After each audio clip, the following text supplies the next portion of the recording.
Dear Papa Dudut, una sa lahat gusto ko po muna kayong batiin lahat ng maligayang bagong taon.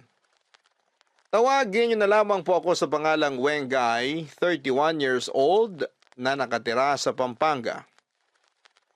Sa lahat ng okasyon ay New Year ang isa sa mga okasyong pinaka-iiwasan ko noon. Ito ang araw na tinutulugan ko lang at hindi ko ipinagdiriwang. Maraming rason kung bakit hindi ko ito binibigyan ng importansya. Una ay dahil magastos ito. Pangalawa ay mag-isa na lamang naman ako sa buhay at wala akong kasamang i-celebrate ito. Pangatlo, maingay ang pagdiriwang ng bagong taon at ayoko sa maingay papadudot. Ang pinakahuli at ang pinakarason kung bakit ayoko sa bagong taon ay dahil sa malaki ang naging trauma ko sa okasyong ito. Mahirap lang ang pamilya namin noong bata ako. Taho vendor ang tatay ko samantalang dating nagtatrabaho naman sa isang loto outlet ang nanay ko. 4 kaming magkakapatid pero dahil sa hirap ng buhay ay napilitang ipaampon ng mga magulang ko ang 2 sa nakababata kong kapatid. Ako po ang panganay at ako na lamang ang natitirang anak matapos mamatay ang pangalawa kong kapatid nang dahil sa dengue noong bata pa lamang kami. Hindi na siya naipagamot ng mga magulang ko dahil na rin sa kawalan ng pera. Bata pa lamang ako ay mulat na ako. Sa katotohanan hindi maganda ang buhay namin. Mahirap lamang kami at palagi ko itong napapatunayan tuwing sumasapit ang bagong taon.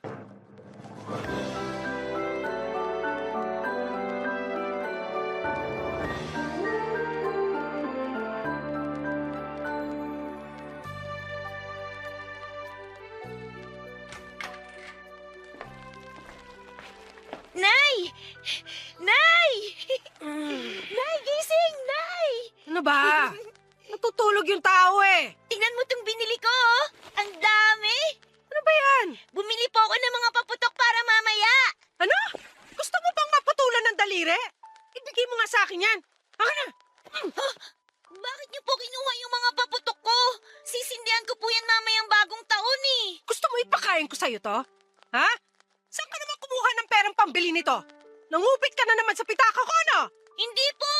Pero ko po yung pinambili ko sa mga yan! Paano ka naman magkakapera, Aber? Nangaroling po kami ng mga kalaro ko! At sino naman nagsabi sa'yo mangaroling ka? Ano na lang iisipin ng mga tao na pinababayaan kita? Pero Nay! Wala na pero! Walang magpapaputok! Walang magse-celebrate ng bagong taon ngayon! Nagpaalam naman po ako ng mga ngaroling kami ng mga kaibigan ko eh. Sabi niyo bahala ako sa buhay ko. At talaga nagdadahilan ka pa! Ikaw marunong pang sumagot-sagot ngayon, ha? Halika nga rito. Aray! Aray ko! Diyan ka! Terwis ang buhay to! Magbabagong taon na pero wala na kayong ibang ginawa kundi painitin ang ulo ko! Manahimik ka! Wala kang tatay dito! Umalis na! Ano po? Ano po? Hahanapin mo tatay mo eh, isa rin yung walang kwenta. Wala ang tatay mo rito. Nandun! Tumatambay sa kapitbahay kaya wala kang mapagsusumbungan ngayon. Nag-away na naman po ba kayo? Kaya po kayo galit na galit? Sino hindi magagalit? Eh mas pinili ng tatay mo makipag-inuman sa kapitbahay kaysa magbenta ng taho. Alam niya natanggal ako sa trabaho, imbis na kumayod, nakipag-inuman pa yung tatay mong bobo. Ngayon wala tayong maihahanda para mamayang gabi. Akala ko po ba magluluto kayo ng pansit tapos bibili tayo ng lechon manok? Wala nga tayong pera, naiintindihan mo ba? Natanggal ako sa trabaho. Saan ako kukuha ng panghanda natin? Gamitin mo naman yung kukote mo, Wengay! Nag-promise po kayo sa akin eh. Eh sa wala nga, ano magagawa natin? Sisihin mo yung tatay mo na mas inuna makipag-inuman porkit huling araw na raw ng taon. Eh ano pong kakainin natin mamaya? Eh di wala! Kung gusto mo, kumain ka ng lupa. Matutulog na lang tayo na maaga. Kainin mo ito paputok mo. Gusto mo ng paputok, di ba? Kung hindi ka rin naman kasi tanga, kaysa ibili ng pagkain yung kinita mo sa pangangaroling mo, ibili mo pa ng paputok. Hindi ko naman po alam na wala tayong pera. Hindi ka kasi nag-iisip. Yun nga ang almusal natin kanina, yun din ang tanghalian natin eh. Ibig sabihin, wala tayong pambili ng pagkain. Napakabobo mo talagang bata ka. Maanak ka sa tatay mo. Hindi naman po ako bobo, Nay. Anong hindi? Bobo ka! Pareho kayo ng tatay mo na hindi gumagamit ang utak. Palibasa, pareho kayong walang pinag-aralan. Hindi niyo po ako pinag-aral eh. Aba talagang, ikaw, nagiging bastos na yung bunganga mo, ha? Bakit? May pampaaral ka ba sa sarili mo? Kung gusto mo mag-aral, maghanap ka ng trabaho. Bata pa po ako. Paano po ako makakahanap ng trabaho? Eh, yun naman pala eh. Kung wala kang pampaaral sa sarili mo, huwag kang mag-aral. Ganun lang kasimple yon. Problema ko na nga yung mga bayarin sa bahay, idadagdag mo pa yung pang-paaral mo? Saan tayo huhugot ng pabili ng uniforme mo? Sa mga gamit sa eskwela.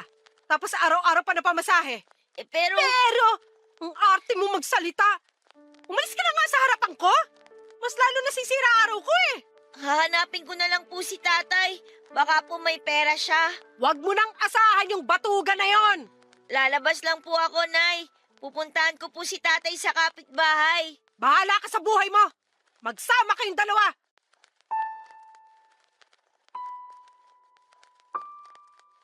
Isa yon sa pinakaunang memorya ko sa bagong taon na hinding-hindi ko pa rin makalimutan hanggang sa ngayon, Papa Dudut. Habang nag-iingay at nagsasaya noon ang lahat ng tao sa pagsalubong nila para sa bagong taon. Kami nila nanay at tatay ay nakahiga na lamang at tahimik na nakikinig sa mga malalakas na paputok sa labas.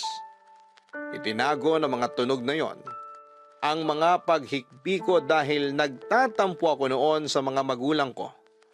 Walang selebrasyon na nangyari, walang pagkain na naluto para sa medianoche dahil wala rin naman kaming pera para doon. Bagong taon, bagong buhay, yan ang palaging inaasam ng bawat isa sa atin tuwing nagpapalit ang taon, pero para sa akin ay ilang beses man nating salubungin ang bagong taon na may dalang pag-asa ay wala pa ring nagbago sa buhay namin sa mga sumunod pang taon. Sa halip na maghanap ng bagong trabaho, ay iniasa na lamang ni nanay kay tatay ang pagbubuhat ng mga problema katulad ng mga gastusin at mga pangangailangan namin. Bilang isang tahu vendor na bitbit na nga ang mabigat niyang paninda, pasan pa nito ang buong pamilya namin. Dama ko ang paghihirap ng tatay ko lalo na noon na lagi pa siyang inaaway ni nanay kapag kakaunti lang ang kinikita nito sa paglalako ng taho. Kaya naman naintindihan ko si tatay kung bakit isang araw ay napagod na lang din siya. Walang paalam, walang pasabi ay bigla na lang niya kaming iniwan ni nanay at mas pinili niyang maghanap ng ibang pamilya na makakasama.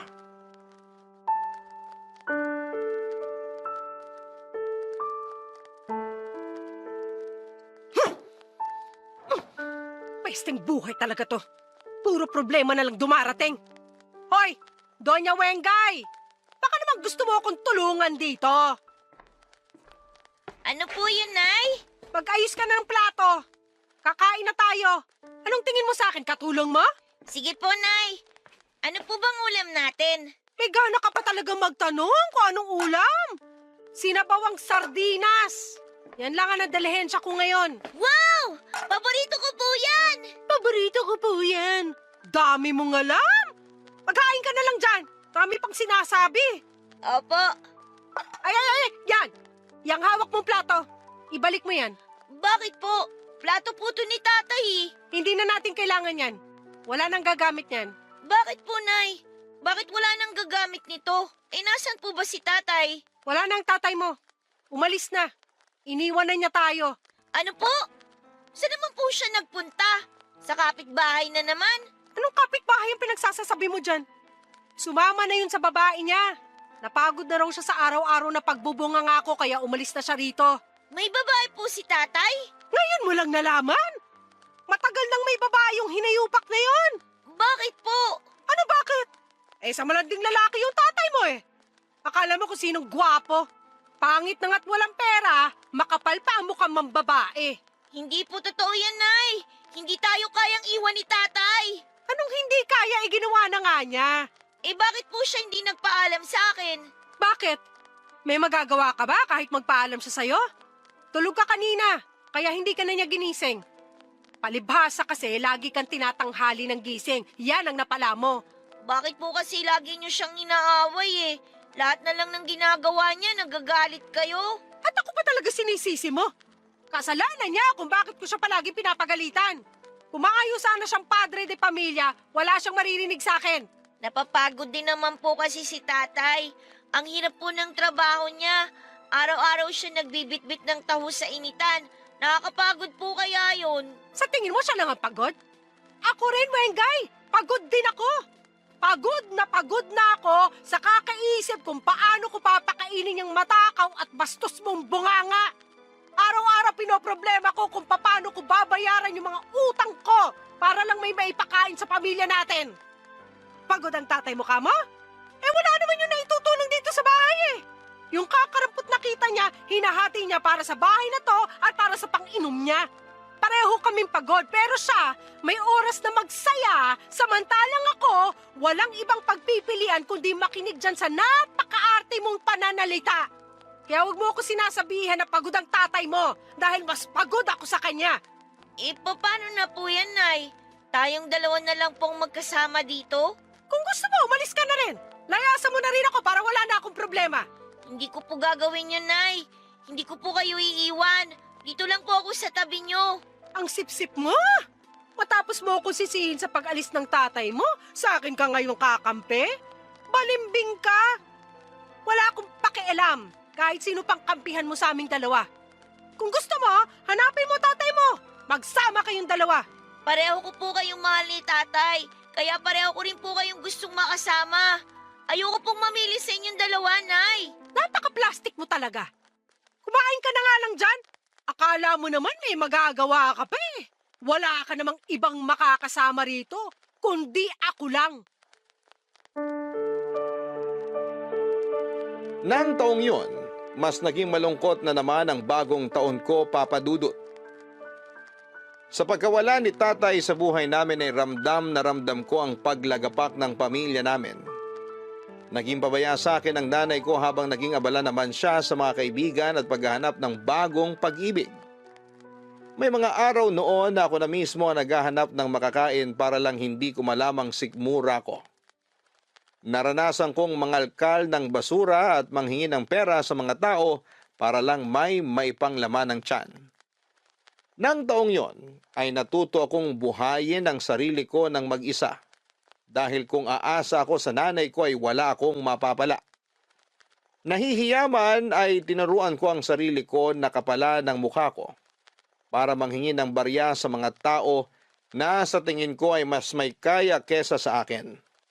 Nung nakita ni nanay ang ginagawa ko ay naisip niyang pagkakitaan ako. Araw-araw niya akong sinasamahan noon sa matataong lugar para bantayan ang perang nahihingi ko sa mga taong naaawa sa akin. Pagkatapos ng araw ay pinaghahatian namin ito. Ang pera ay napupunta sa akin, ang ginagamit ko sa pambili ng pagkain naming dalawa, samantalang ang hati naman niya ay ginagamit niya sa pansariling interes niya. Karaniwan ay winawaldas niya ito sa bisyo at noong ko na lang din nalaman na gumagastos din pala siya para sa mga lalaki niya, Papa Dudut. Sa ganong buhay na po ako nasanay, hanggang sa nagdalaga na ako. Papadudot mula sa pagiging pulubi noong bata ko ay namasukan ako bilang kasambahay noong nagdalaga ako.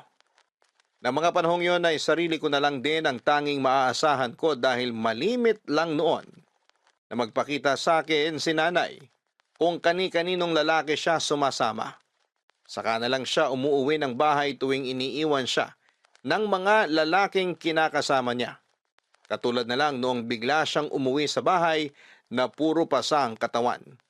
Tinakbuhan daw niya ang abusado niyang boyfriend. Nagulat ako noon dahil ang laki ng ipinayat niya. Awa at galit ang nararamdaman ko sa kanya noong araw na yon. Naawa ako sa sitwasyon niya samantalang nagalit ako dahil kung kani-kaninong lalaki kasi siya. Sumasama na siyang ikinapahamak niya. Pero kahit na ilang beses ko siyang pinagsabihan, hindi pa rin siya nagpapigil. Kapag nakakakilala ulit siya ng bagong lalaki, ura-urada niya akong iniiwan. Mabuti na lang kahit papaano, di tulad ni nanay, ay may nayahain pa rin akong pagkain sa kanya at nabibigyan ko siya ng pera kapag nanghihingi siya ng pera. Maaga akong natutong maging independent. Minsan kapag walang-wala ay natututunan ko na rin kumapit sa patalim para magkapera. Palagi ko noong pinapagalitan si nanay tuwing paiba-iba siya ng lalaki. Pero hindi ko inaasahan na maging ako ay ganun din ang gagawin ko. Lalaki ang naging takbuhan ko para magkapera. Kahit papaano may itsura din naman ako, Papa Dudut. Kapag may nanliligaw sa akin kahit na hindi ko mahal ay sinasagot ko sila. Malaki kasi ang natitipid ko kapag may boyfriend ako, lalo na kapag palagi nila akong binibigyan ng pagkain. Wala akong ibang choice dahil yun na ang pinakamadaling paraan para matulungan ko ang sarili ko. Ganon pa man ay hindi nagtatagal ang mga nakakarelasyon ko dahil matapos nila akong pagsawaan ay agad nila akong iniiwan. Hindi katulad ni nanay na noong nakabingwit ng isang lalaki ay bigla na lang niyang inuwi sa bahay at ipinakilala ito bilang bago ko raw na tatay.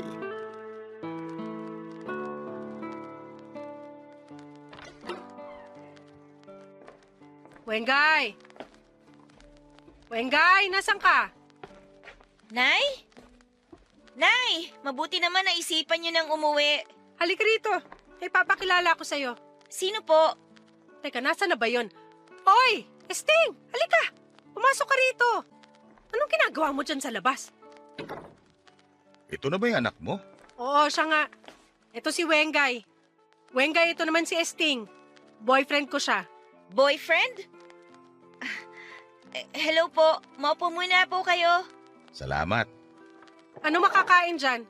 Maglabas ka nga ng merienda. Nakakahiya sa bisita. Sandali lang po, may soft drinks po sa ref. Maiwan ko po muna kayo, kukuha lang po ako ng makakain. Sige lang, Iha. Dalaga na pala yung anak na sinasabi mo. Akala ko bata pa. Oo, matanda na siya kaya nga pwede ko na siyang iwan eh. Kaya naman niya sarili niya. Nasaan yung mga kapatid niya? Nag-iisang anak lang ba siya? 4 sila, pero yung 2 ay pinaampon namin. Yung isa naman namatay sa sakit, kaya siya na lang natira. Hindi mo na ba hinanap yung ibang anak mo? Bakit ko pa hahanapin yung mga yun? Kaya ko nga sila ipinamigay para mabawasan problema ko sa buhay eh. Tapos hahanapin ko ulit. Para saan? Para magka-problema ulit? Wag na. Anak mo pa rin naman yung mga yun.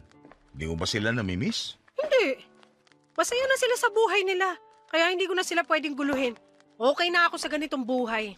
Heto po, magpalamig po muna kayo. Sakto may natira sa 1 litrong soft drink na binili ko po kagabi. Ano ba yan? Tira-tira lang ihahain mo sa amin? Konti lang naman po yung nabawas dyan. Sus! Ilang taon ka na pala, Wengay? 20 na po. Nagtatrabaho ka na o nag-aaral pa? Nagtatrabaho na po. Hindi ako nakapag-aral eh. Wala akong perang pampaaral dyan. Tsaka sayang lang yung pera. Hindi naman yung matalino eh. Buksan mo nga yung electric fan ng init. Wala po tayong electric fan, Nay. Matagal nang sira. Ang buraot naman. Ba't di mo pinaayos? Naku, Wengay, kahit kailan talaga. Tumanda ka na't lahat hindi ka pa rin nag-iisip ng maayos. Manang-mana ka sa tatay mong walang kwenta. Inuna ko po kasing bayaran yung mga kailangang bayaran. Tsaka mag-isa lang naman po ako rito kaya hindi ko na kailangan ng electric fan. May bintana naman eh, tsaka pamaypay. Palibasa, sarili mo lang iniisip mo. Di mo na naisip paano na lang kapag umuwi ako? Anong gagamitin namin ngayon? Teka, babalik na po kayo rito? Dito na po ulit kayo titira? Oo. Nagdesisyon kami ni Esting na dito na kami titira. Kaya ipaayos mo yung electric fan para may magamit kami. Nagpasabi po sana kayo para nalinisan ko yung isang kwarto. Ginawa ko na po kasing tambakan yun eh. Doon ka na lang magkwarto. Tapos yung gamit mo ngayon, yun ay ipagamit mo sa amin. Okay po, sige po. Maglilinis na lang po ako mamaya pagkatapos ko sa trabaho. Ano bang trabaho mo? Katulong yan. Yun lang naman ang kayang trabaho niyan eh kasi wala namang pinag-aralan. Pero mabuti, may trabaho pa rin. Yung iba nga, tambay lang eh. Maiba po tayo. Paano po kayo nagkakilalang dalawa? Nakita ko to si Esting sa construction. Sinitsitan ako. Ang ganda naman kasi ng nanay mo eh. Kaya hindi ako nakapagpigil. Makailang beses siyang dumadaan-daan sa construction site namin. Kaya akala ko nagpapapansin. Ang kapal ng mukha mo? Bakit naman ako magpapapansin sa'yo? Hindi ba yun ang ginagawa mo kaya lagi kang balik ng balik dun sa construction site? Hindi Excuse me. Kung ganun, sino naman po sa inyo una nagparamdam? Siya. Siya yung lalaki. Ngayon, siya na ang bago mong tatay. Kalimutan mo na yung ama mo na walang kwenta. Hindi naman niya kailangan gawin yun. Hindi mo kailangan ituring na ama. Pero kung gusto mo, pwede rin naman. Sige po, susubukan ko po. Magmerienda na po kayo. Magbibihis lang po ako. Papasok pa po kasi ako sa trabaho eh.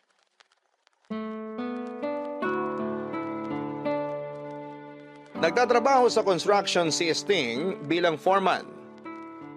Hindi ko alam kung ano ang nakita ni nanay sa kanya dahil bukod sa paubos na ang buhok nito ay hindi rin gaanong maganda ang itsura niya. Hindi naman po sa pagiging judgmental pero mukhang hindi siya naliligo at parang wala siyang matinong ginagawa sa buhay. May pagkamahangin din si Sting at parang binata kung umasta. Pero kahit na ganoon ay hindi ko man siya gusto para kay nanay ay wala rin naman akong lugar para pakialaman ang buhay ng nanay ko. Tumira si Sting sa bahay at sa unang mga buwang pagsasama namin sa isang bubong ay sinubukan niyang magpakaama sa akin kahit na hindi naman ako naghahanap ng ama. Sa loob ng 4 na taon ay unti-unti ring lumabas ang totoong ugali nito. Nagfeeling hari siya sa loob ng bahay namin na parabang siya ang bumubuhay sa amin kahit na ang totoo ay ni hindi man lang siya naglalabas ng pera para sa aming mag-ina. Naging palamunin lamang siya at sa halip na si nanay lang ang inaalagaan ko ng time na yon ay dumagdag pa siya. Katulad na lang noong first time niyang mag-celebrate ng bagong taon sa amin. Sa unang pagkakataon ay inakala kong magkakaroon ako ng maayos na handaan sa bahay. Dahil malaki-laki ang nakuha kong bonus mula sa mga amo ko. Ang mga pagkaing hiling ko lang noong bata pa lamang ako ay inihanda ko para sa New Year. Pero ang inaasahan kong magandang selebrasyon ay nauwi sa gulo, papadudot dahil kay Sting. Sa susunod, tawagan mo ako. Hindi yung bigla-bigla ka na lang susugod sa bahay ng kaibigan ko para magkalat. Nakakahiya ka. Sa tingin mo, hindi ko ginawa yon? Kanina pa ako tawag ng tawag sa'yo. Sabi ko naman sa'yo, pauwi na ako. Ano bang hindi mo maintindihan doon? Bakit kailangan mo pa ako sunduin? Ginawa mo pa akong bata sa harap ng mga kumpare ko. Yan ang napapala ng hindi nakikinig. Sinabi ko umuwi ka ng 10:00, hindi mo ginawa? Ano, doon ka na magbabagong taon? Paulit-ulit ka naman eh. Parang ka sirapla ka. Sabi ko nga pauwi na ako. Pauwi na ako kanina. Naiintindihan mo ba? Ulitin ko ba? Pauwi na ako kanina. Hindi ka lang makapaghintay. Ako pa uutuin mo. Sting, alam ko ng ugali mo. Sinong niloko mo? Pauwi mo mukha mo. Todo laklak ka pa nga nung nakarating ako doon eh. Saan doon yung pauwi? Ha? Wag ako, Sting, ha? Nay, Chong Sting, ba't na naman ba kayo nag-aaway? Bisperas ng bagong taon, no? Ang init ng ulo nyo. Pagsabihan mo tong nanay mong KJ, hindi marunong lumugar. At ako pa talaga yung di marunong lumugar. Ikaw nga yung nagsusumiksik dito. Dapat ikaw yung lumugar. Ano sabi mo? Tama na po yan. Totoo naman, di ba? Ayoko nga sanang tawagin ka ron sa kalagitnaan ng inuman nyo. Pero sa kapal na mukha mo, kailangan pa talaga na sunduin ka. Nay, tama na yan. Lasing si Chong Sting. Huwag niyo na siyang patulan. Lasing ako pero alam ko ang naririnig ko. Huwag kang makialam dito, Wengay. Away namin to ng nanay mo. Hindi po ba pwedeng ipagpabukas niyo na lang yung away niyo? Magbabagong taon tayong ganito na maiinit sa mga ulo niyo? Alam mo, Wengay, isa ka pa eh. Kung ayaw mo makarinig na nag-aaway, lumabas ka. Nangingialam ka sa away ng may away. Akala mo naman may magagawa ka. Ang gusto ko lang naman po magkaroon ng maayos na bagong taon. Manahimik ka! Tumadagdag ka pa sa init ng ulo ko eh. Pagbigyan mo na yung nanay mo. Hindi ka pa ba sanay sa ugali niyan? Ano sinabi mo? Huwag mong iniiba yung usapan, ha? Sa susunod kapag sinabi ko umuwi ka na, umuwi ka na. Naiintindihan mo yan? Ano ako, bata? Uuwi ako kung kailan ko gustong umuwi. Ganon? O sige, bumalik ka. Balikan mo yung mga kainuman mo. Labas! Pababalikin mo ako ngayon kung kailan pinahiya mo na ako sa mga kainuman ko? Mas gusto mo makipag-inuman doon kaysa makasama kami, di ba? O sige, bumalik ka ron! Wag na! Dito na lang ako. Hindi! Nagagalit ka, di ba? Ayaw mo umuwi? Sige! Pagbibigyan kita ngayon, umalis ka na! Nay! Alis sabi! Uy! Ano Pinang? Huwag mo nga ako tulak! Siyang itulak! Lumayas ka sa harapan ko! Bumalik ka na ron! Nay, tama na yan! Sabi huwag mo ako tinutulak! Nay, okay lang po ba kayo? Walang niya ka! Huwag mo inuubos ang pasensya ko, Pinang! Pasensyoso akong tao! Pero kapag naubos ang pasensya ko, kawawa ka sa akin! Tama na po! Tama na sabi! Tandaan nyo to, ha? Hindi porket nakatira ako rito sa pamamahay nyo, mauutos-utusan nyo na ako! Ilugar nyo ang pag-uugali yung dalawa! Ano ba yung pinagmamayabang nyo? Itong bahay nyo? Gusto nyo sunugi ko to? Itong mga pagkain na to, pinagmamalaki nyo to, ha? Esther naman! Bakit niyo naman tinapon yung mga pagkain? Ilang oras ko pong pinagandaan ng mga yan! Walang magbabagong taon sa bahay na to! Sabay-sabay tayo magdusa, mga bullshit kayo! Hayop ka talaga! Napakademonyo mo! Dahil sa nangyari ay sinalubong namin ang bagong taon na hindi nagpapansinan. Masama ang loob ko kina Nanay at Esting dahil akala ko noon ay makakaranas na rin ako ng maayos na pagsalubong ng bagong taon. 24 years old na ako noon pero never pa ako nagkaroon ng maayos na medianoche. Kaya hindi ko itinago sa kanilang dalawa ang galit ko. Noong napansin nilang hindi ko sila kinakausap ay humingi rin naman sila ng tawad sa akin. At sinubukan nilang bumawi. Binilhan nila ako ng pansit kapalit ng sinayang nilang pagkain noong besperas. Pero hindi pansit ang kailangan ko ng mga oras na yon.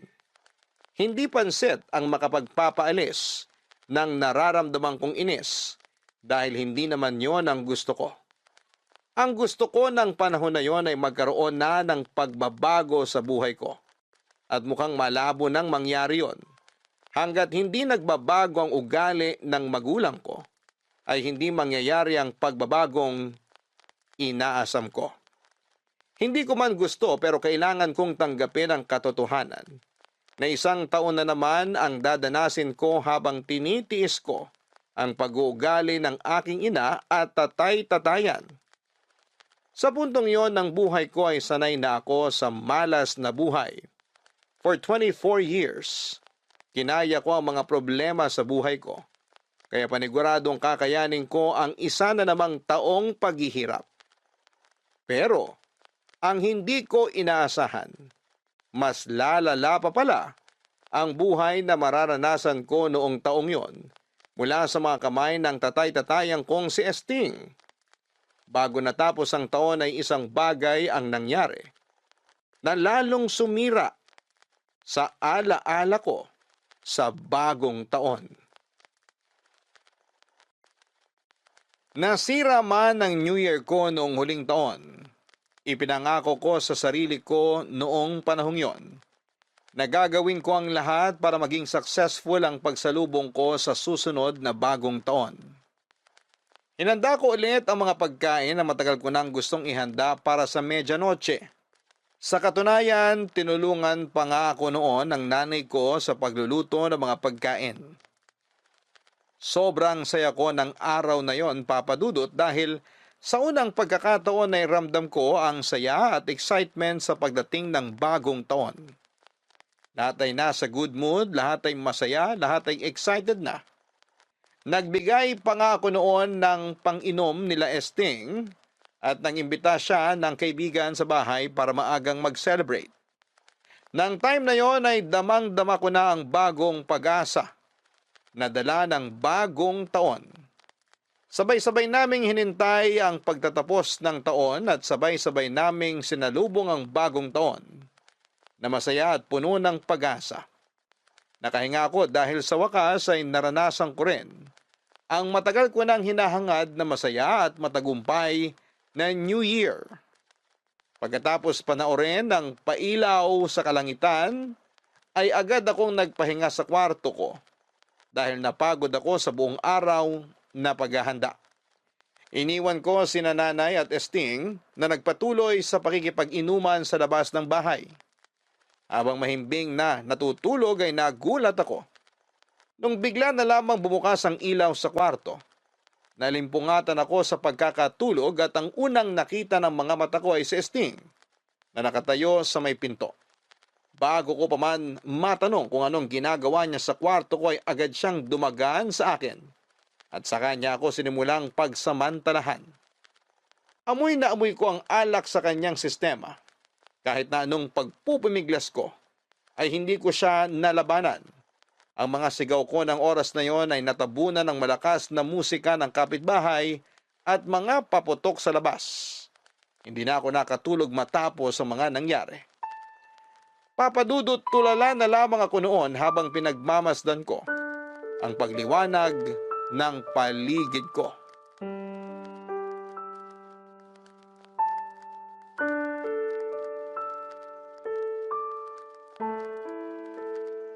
Wengay! Tulog ka pa ba? Pagbuksan mo nga ako ng pinto!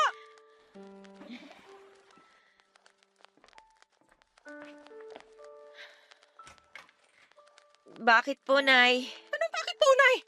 Anong oras na wala kang planong lumabas dyan sa lungga mo? Sinong inaasahan mo magluto ako? Gusto ko lang po sana munang mapag-isa. Mapag-isa? Ano ka, Donya? Lumabas ka rito. Magluto ka ng panangalian. Wala na nga agahan eh. Gutom na mamaya si Esting. Kapag dumating yun at wala pang pagkain, malilintikan ka sa kanya. Nay, pwede po bang paalisin niyo na si Chong Esting dito sa bahay? Ano pinagsasasabi mo dyan? Bakit ko naman siya paaalisin? Nay, sige na po. Anong nakain mo? Adik ka ba? Tsaka bakit namumula yung mga mata mo? Nay, pinagsamantalahan po ako ni Chong Esting kagabi. Bakit ka naman niya pagsasamantalahan? Eh, hindi ka naman kagandahan. Totoo po yung sinasabi ko. Nung natulog na kayo, pumasok siya dito sa kwarto ko. Paano naman siya makakapasok sa kwarto? May palagi ka nga naglalak ng pinto. Gumagawa ka ng kwento eh. Hindi po ako naglak ng pinto ng kwarto kagabi. Nakalimutan ko po sa sobrang pagod. O tapos? Baka naman ginusto mo yun nangyari. Imposible naman nakalimutan mo lang maglak ng pinto. Naku, Wengay ha? Aagawan mo pa ako? Sa akin lang si Esting. Naintindihan mo? Wala akong pakialam sa hayop na boyfriend nyo. Manyaki siya! Rapist siya! Maghinay-hinay ka sa mga pinagsasasabi mo. Kapag narinig ka ng mga kapitbahay natin, ano na lang iisipin nila? Dapat lang malaman ng lahat na rapist ang Esting na yan! Wengay! May prueba ka? Ha? Paano mo mapapatunayan na ginalaw ka nga ni Esting? Nay, mas kakampihan niyo po yung hayop na lalaking yon kesa sa akin. Anak niyo ako! Tatay mo siya. Hindi ko siya tatay! Kahit kailan hindi ko siya tinuring na tatay! Ay di wag! Pero kung ayaw mo sa kanya, huwag kang gagawa ng kwento. Para lang sirain kaming dalawa. Hindi ko siya sinisira dahil totoo yung sinasabi ko. Pinagsamantalahan niya ako, Nay! Kung may katotohanan man yung mga pinagsasasabi mo, kalimutan mo na lang yung nangyari. Bagong taon na. Hindi na magandang magtanim ng sama ng loob, lalo na sa pamilya mo. Paano niyo nasasabi yan, Nay? Ha? Nirape ako ng kinakasama niyo. Paano niyo nasasabing kalimutan ko lang yung nangyari? O ano gusto mo mangyari? Ipakulong siya. Oo! Gusto ko siya mabulok sa kulungan! Sisirain mong pamilya natin? Para lang dyan?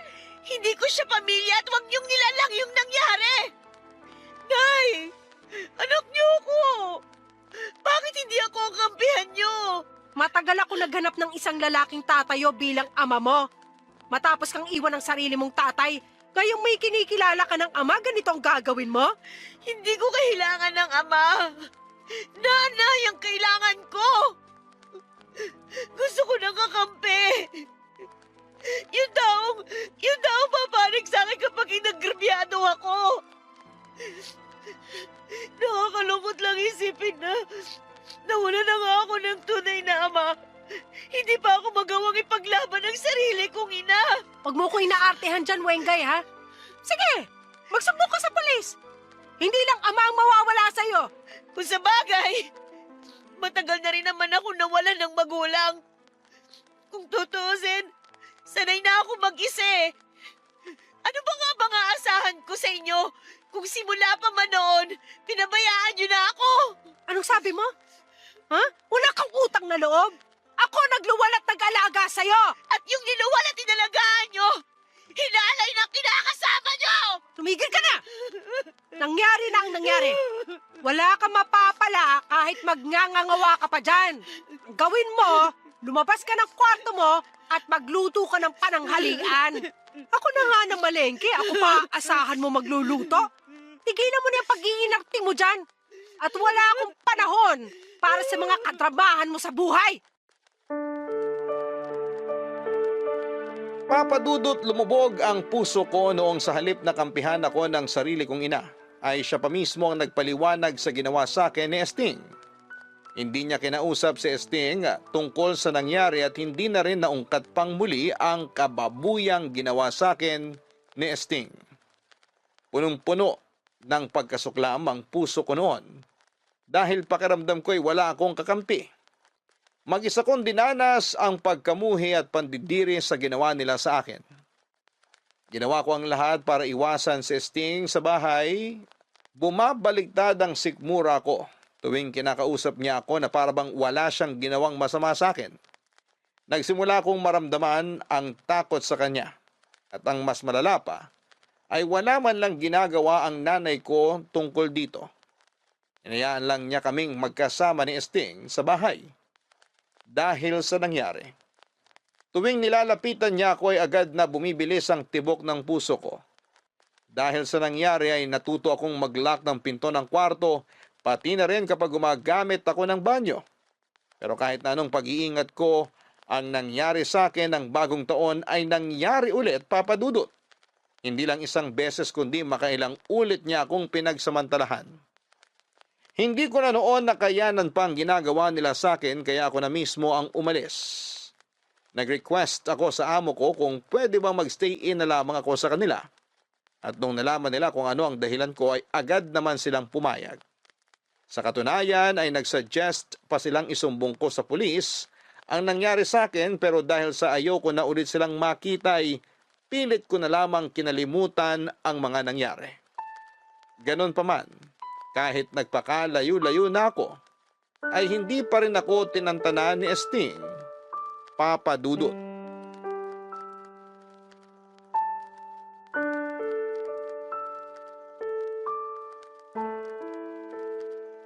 Anong ginagawa niyo dito? Ang kapal naman ng mukha niyo magpakita pa sa akin. Sinabihan ko na kayo na kapag lumapit pa kayo sa akin, ipapapulis ko na kayo, di ba? Sandali, nagpunta ako rito para makausap ka. May kailangan ka malaman. Wala na akong pakialam sa inyo. Lumayas na kayo dito kung hindi, magsusumbong ako sa mga amo ko. Alam nila kung ano mga kahayupang ginawa mo sa akin. At willing silang tulungan ako na ipakulong kayo. Wengay, makinig ka muna. Tungkol ito sa nanay mo. Wala na akong nanay. Mas pinili ka niya kaysa sa sarili niyang anak. Kaya wala na kayong aasahan pa sa akin. May sakit ang nanay mo. Kailangan ka niya ngayon. Ha? Ano nangyari sa kanya? Na-stroke si Pinang. Ano? Nasaan siya ngayon? Nasa bahay na siya. Nagpapagaling. Ay bakit hindi niyo pa siya dinala sa ospital? Nanggaling na kami doon. Kakauwi lang namin kahapon. Ang totoo niyan, ayaw niya sanang ipalam sa'yo kung ano yung nangyari. Hindi niya alam na nandito ako ngayon. Kumusta na ang lagay niya? Baldado na si Pinang. Hindi na siya makalakad ng maayos. Hindi na siya makagalaw ng maayos. Paano ko malalaman kung totoo yung mga sinasabi mo? Wala na akong tiwala sa'yo. Anong mapapala ako sa pagsisinungaling? Alam kong marami kami nagawang kasalanan sa'yo ni Pinang. Pero maniwala ka man sa hindi, nagpapakabuti na kami ngayon simula nung iniwan mo kami. Nagbago na kami, Wengay. Hindi nga dapat ako hihingi ng tulong sa'yo eh. Pero wala na talaga ako ibang malapitan. Anong klaseng tulong naman ang kailangan mo? Wala akong pera. Wala pa akong ipon ngayon. Hindi pera ang kailangan namin kundi suporta mula sa'yo. Naghahanap na ako ng trabaho ngayon. Kailangan ng nanay mo na matinding gamutan para makarecover siya. Pero hindi ko siya pwedeng iwan. Gawa nga ng hindi niya na kayang igalaw pa yung kalahating parte ng katawan niya. Ang gusto ko lang naman mangyari bantayan mo siya habang wala ako sa bahay. O paano tong trabaho ko? Mababait naman ang mga amo mo eh. Siguro naman, maiintindihan nila yung sitwasyon mo ngayon. Papayagan ka naman siguro nila kapag nagpaalam ka ng maayos sa kanila. Susubukan ko muna silang kausapin. Maraming salamat. Kinapalan ko talaga ang pagmumukha ko para... Hindi mo ako kailangan pasalamatan. Babalik lang ako sa bahay para kay nanay at hindi para sa'yo. Pero may kondisyon ako. Ano yun? Gagawin kong lahat para lang matulungan mo ang nanay mo. Huwag mo kong kakausapin. Huwag mo kong lalapitan. Layuan mo ako kapag nasa bahay ako. Babantayan ko lang si nanay doon. Pero wala nang rason para magkaroon pa tayo ng ugnayan. Naiintindihan ko. Huwag ka mag-alala. Kung yan ang hiling mo, gagawin ko yan ng buong puso. Sana mapatawad mo na ako sa nagawa ko. Hindi na kita mapapatawad sa ginawa mo sa akin. Sinira mo yung buhay ko. Hindi ko bibigay sa iyo yung kapatawaran na hinihingi mo hanggat nabubuhay pa ako. Dahil walang kapatawaran ang ginawa mo sa akin. Alam kong mahirap magpatawad. Pero tao lang naman tayo. Ang Diyos nga nagpapatawad. Huwag mo ko itulad sa Diyos. Hindi ako santo. At kahit ano pang gawin mo, hindi na mawawala sa isipan ko yung kahalayang ginawa mo sa akin. Araw-araw kitang isusumpa hanggang sa dumating sa'yo yung karma na nararapat lang para sa'yo. Ito na yung karma ko. Pinagdadaanan ko na ngayon ang karmang sinasabi mo. Hindi mo to pwedeng ituring na karma kung si nanay naman ang naghihirap para sa mga kasalanang ginawa mo. Alam ko may mas mabigat pang darating para sa'yo. Yun ang hintayin mo. Hindi natutulog ang Diyos. At alam ko may nakahanda na siyang parusa para sa'yo. Sana balang araw... Huwag ka nang umasa. Makakaalis ka na kung wala ka nang ibang sasabihin pa. Wala na. Aantayin na lang namin ni Pinang ang pagbabalik mo. Kailangan ka ng nanay mo kaya sana makauwi ka na sa lalong madaling panahon. Uuwi ako para sa kanya, para sa nanay ko. Sabihin mo sa kanya na hintayin niya ako. Sige, mauna na ako. Alam kong walang kwenta ang nanay ko at tanging kapakanan lamang niya ang iniisip niya, pero kahit na ganun yun, Papa Dudut, ay mahal ko pa rin siya.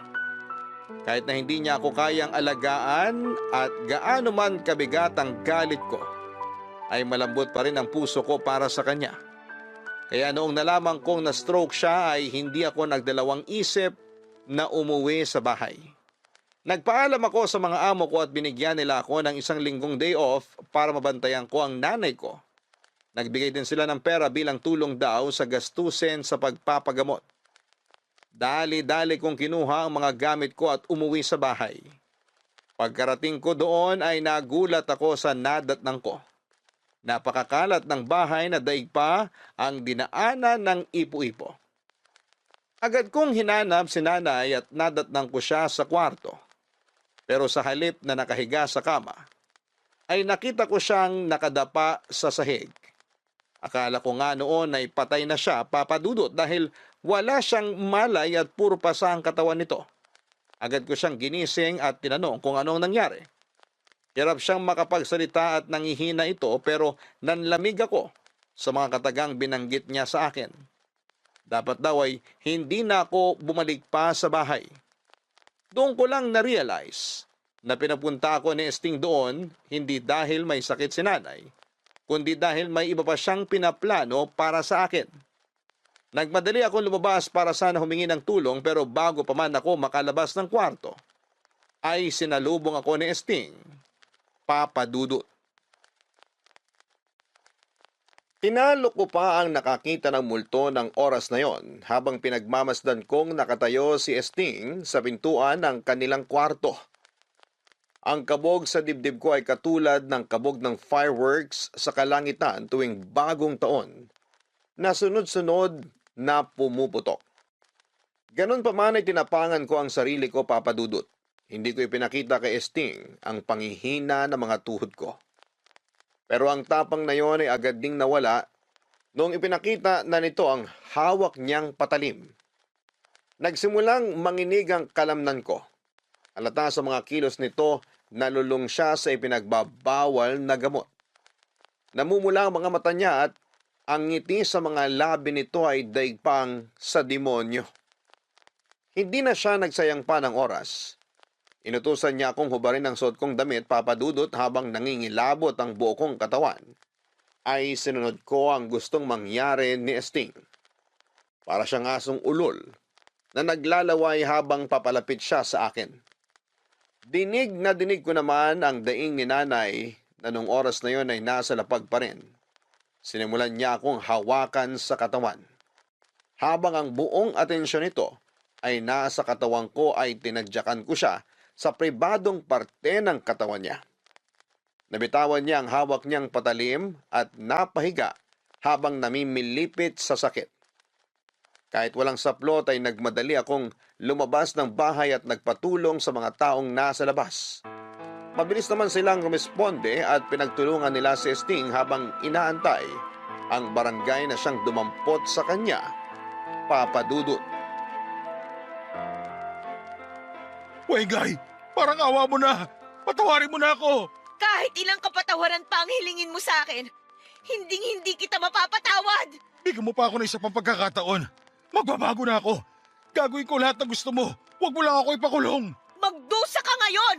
Wengay naman, tatay mo ko. Hindi kita tatay! Wala akong tatay na katulad mo! Kaawaan mo naman ako.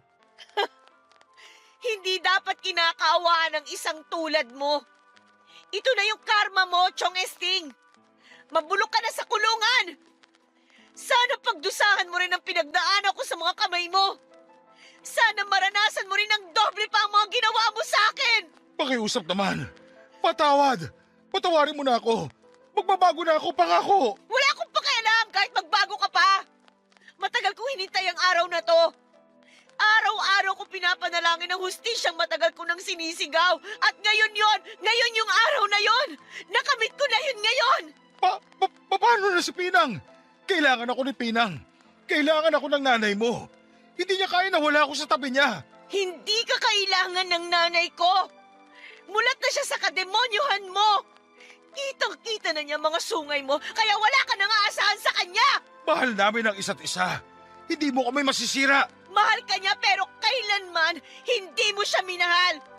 Ginamit mo lang yung nanay ko para may matirahan ka.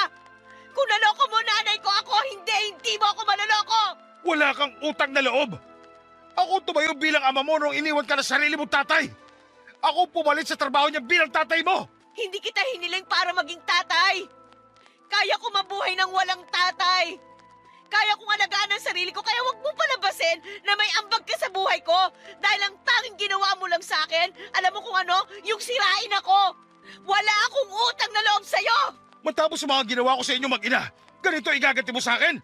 Sa mga bagay na ginawa mo sa aming dalawa, dapat lang nagantihan ka namin. Alam mo kung tutusin, kulang pa nga to eh. Hindi sapat ang kulungan para sa mga hayop na katulad mo. Dapat nga hindi ka namin inihahalin tulad sa hayop eh. Kasi yung hayop, mas matino pa kaysa sa'yo. Isa kang basura. Isang basura na hindi dapat binibigyan ng halaga. Kung makapagsalita ka, akala mo dami mo may pagmamalaki ah. Ano ba ipinagmamayabang mo sa buhay? Katulong ka lang naman, hindi ba? Oo! Katulong nga ako. Pero matino akong tao. Hindi katulad mo na daig pa yung demonyong nasusunog na sa impyerno. Di bali na masunog sa impyerno. Ang mahalaga, ako pinakamasayang demonyo sa buong impyerno dahil natikman ko na yung gusto kong matikman. Nasarapan ka naman, hindi ba? Hayop ka talaga! Makulong man ako. Alam kong hindi mo na ako makakalimutan. Habang buhay na akong nakatatak sa isipan mo. Sa ating dalawa, sino ang totoong panalo? Sabihin mo na ang lahat ng gusto mong sabihin. Ibibigay ko na sa'yo yan dahil bilang na ang araw mo. Ilang oras na lang, mawawala na sa'yo ang kalayaan mo. Kaya sulitin mo na itong mga nalalabing minuto mo. Ako pa rin ang panalo, Chong Esting. Dahil ako yung malaya. Oh, paano ba yan? Nandito na yung sundo mo. Sige na, Wengay. Hindi na ako magpapakita sa inyo mag-ina. Huwag mo lang ako ipakulong. Magpapakalayo-layo na ako para hindi nyo na ako makita pa. Yan ang gusto ko. Gusto kong makita sa mga mata mo yung takot. Ano pang gusto mo? Gusto mo bang lumuhod ako? Heto, luluhod ako para sa'yo. Parang awa mo na. Kaawaan mo naman ako. Minahal ko din naman ang nanay mo eh. Talaga ba? Tinatanong mo kung ano pa ang gusto ko?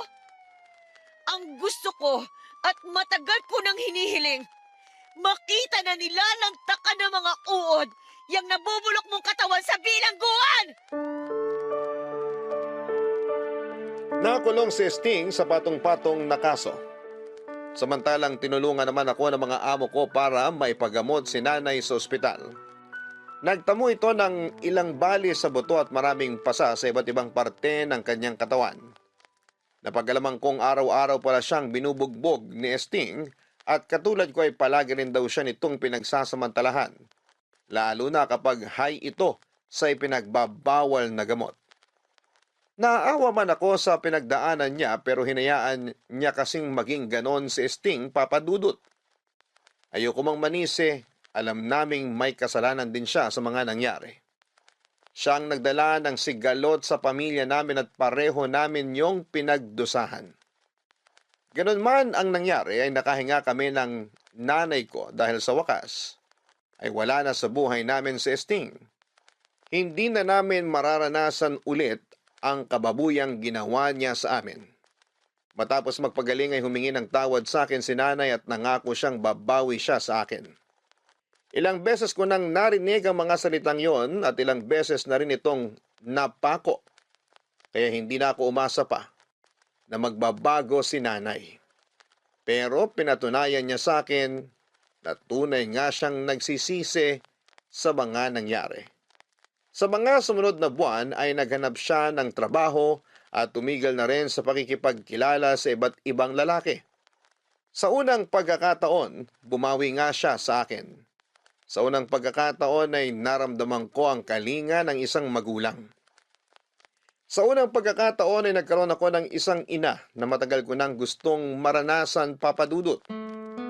Sabay kaming bumangon ni Nanay Pinang at sa mga sumunod na pagtatapos ng taon ay nagkaroon kami ng masagana at tahimik na selebrasyon. 4, 3, 2, 1! Happy New Year! Happy New Year, anak! Happy New Year din, Nay! Oh, ano po yung ginagawa niyo? Nag-aalok ng barya. Pampaswerte to, baka sakaling swertihin tayo pagdating sa pera ngayong bagong taon. Ay, nako, Nay. Sana nga po. Halika na, pumasok na tayo para makakain na tayo. Sige po. Pasensya ka na, Nay, ha? Kung hindi ako nakatulong sa pagluluto.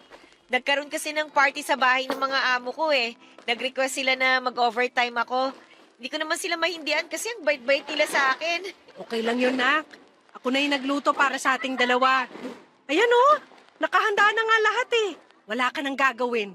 Wow, kayo talaga nagluto ng lahat ng to, Nay? Oo, ako lahat yan. Sige na, umupo ka na. Alam niyo po, first time ko lang makakatikim ng luto niyo para sa medianoche. Ngayon lang kasi tayo nagkaroon ng maayos na selebrasyon ng bagong taon eh. Pasensya ka na, Wengay. Kung nitong nagdaang taon, napabayaan kita. Masyado ako naging makasarili sa puntong hindi na kita naalagaan bilang anak. Aminin ko, medyo may tampo ko sa inyo noon, Nay. Nakakainis kasi yung mga desisyon niyo eh. Pero narealize ko rin naman na yung buhay niyo ngayon eh, first time niyo lang din na danasin. Kaya sinubukan ko po kayong intindihin sa abot ng makakaya ko. Alam kong marami akong kasalanang nagawa sa'yo. Isa sa pinagsisisihan ko ngayon nung dinala ko rito si Esting.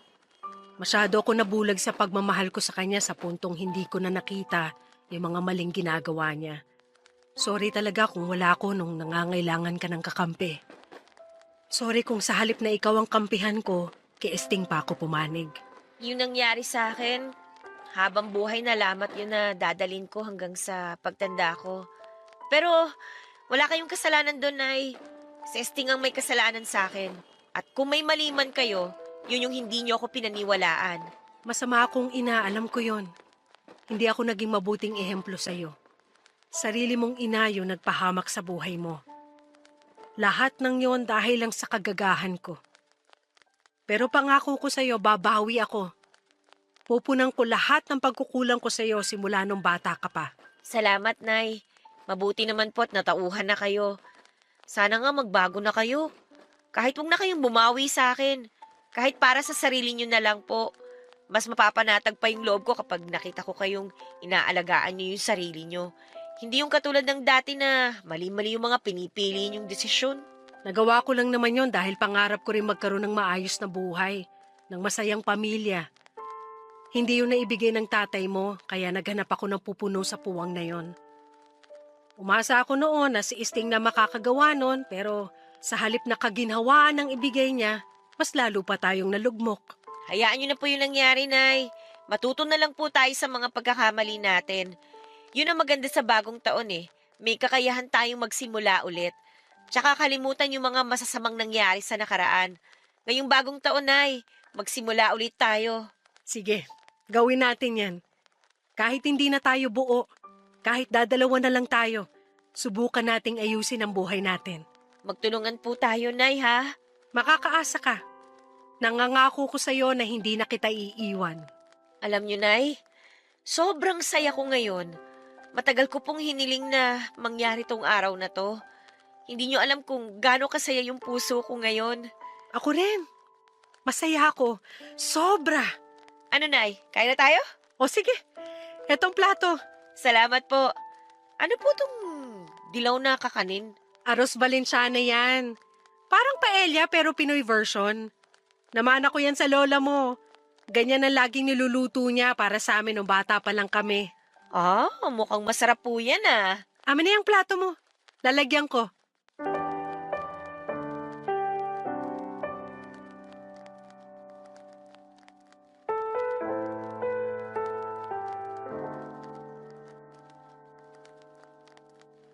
Papadudot, noong taon na yon, doon ko lang naramdaman ang sinasabi nilang pag-asa na dulot ng bagong taon. Noon lang ako nagkaroon ng excitement na harapin ang bagong buhay na dala ng pagpapalit ng taon. Sa mga unang buwan ng bagong buhay na meron kami ni nanay, ay nakaramdam ako ng saya at pagkakontento. Pero sa kasamaang palad ay muling nanumbalik ang dating ugali ni nanay. Nagsimula ulit siyang mapunta sa maling direksyon at sumama sa mga lalaking nakakakilala niya. Nadismaya ako dahil nagtiwala akong tuluyan ng magbabago si nanay, pero totoo nga siguro ang kasabihan na mahirap nang palitan ng ugaling matagal nang nakasanayan.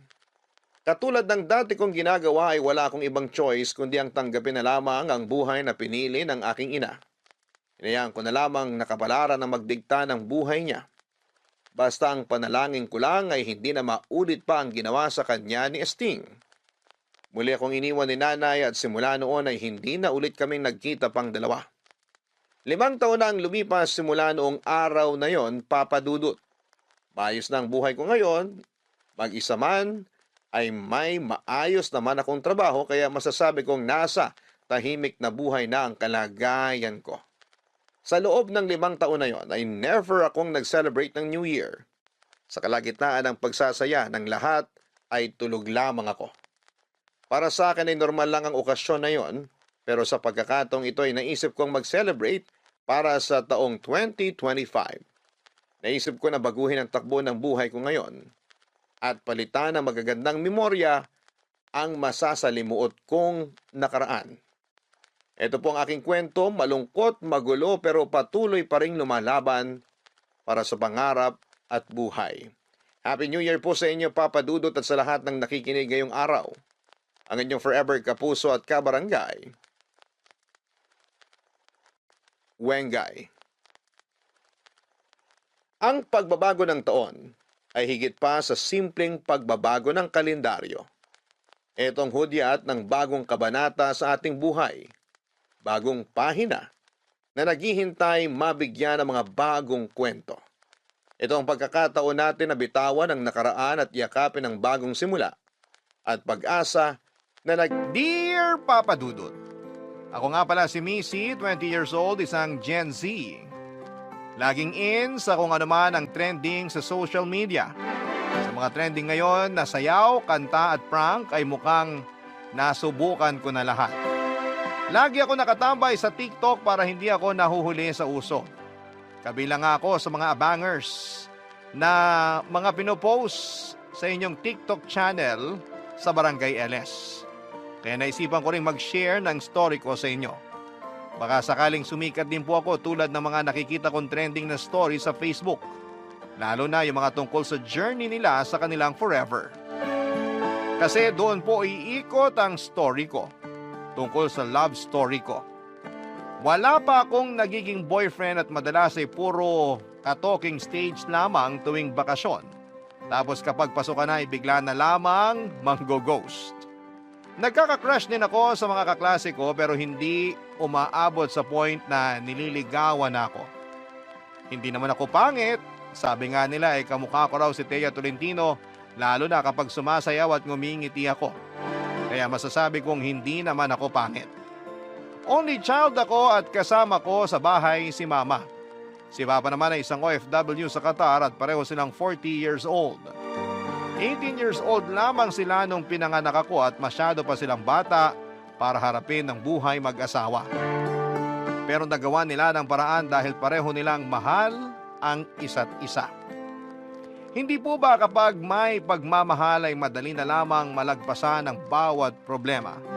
Kaya ayon, strong pa rin ang relationship nilang dalawa, Papa Dudut. At napalaki nila akong maayos at puno ng pagmamahal. Lalo na si Mama na lagi kong kasama sa bahay. Super close kaming dalawa na para kaming magkaibigan lang.